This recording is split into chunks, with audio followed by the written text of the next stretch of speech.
Let's talk a little bit about the end of the show, because this is a pretty iconic end, this breakdown pay-per-view. Stephanie gets into a limino, trying to escape the ministry. That is a lemon limo. There you go. It's been known to happen. So she hops in the back and she's running from the ministry. And of course, the little partition lowers. Where to, Stephanie? Happens. On the one hand, it's fucking super hokey and super cheesy. And on the other hand, it's fucking perfect. And I can't think of a lot of times like that it's happened in wrestling where you go, oh man, this is so cornball straight to DVD, but it was fucking awesome. What'd you think? It was fucking awesome. It was a great cliffhanger to the show. Totally agree. You know, and again, it was more of the theatrical, side of things. And so maybe to the purists that thought, oh my God, what are they doing? They're killing the business. Well, we've been killing the business for years at this point. So it's one more thing that, you can heap on to the sellout audiences we were playing to that did enjoy it. Let's talk about the next night. It's the marriage of Stephanie McMahon and the Undertaker.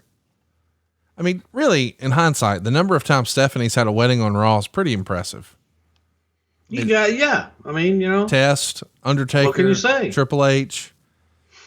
That's a lot. Well, one stuck. Austin makes the save. Now process that. Austin's biggest nemesis for years at this point is Vince McMahon. But Austin saves his daughter here. Stephanie gives him a hug, and now Steve Austin and Vince McMahon are on one side and Undertaker and his ministry are on the other.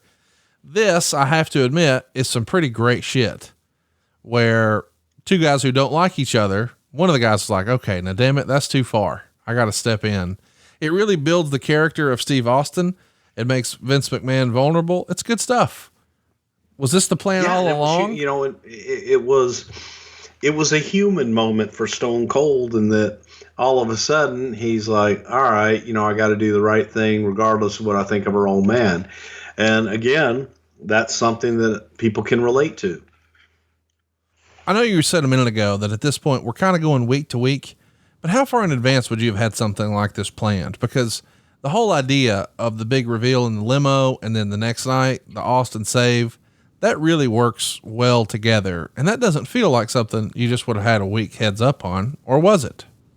Well, I think that, during this time, I think that Vince did have some of the bigger plot points. They did have them planned out. Yeah.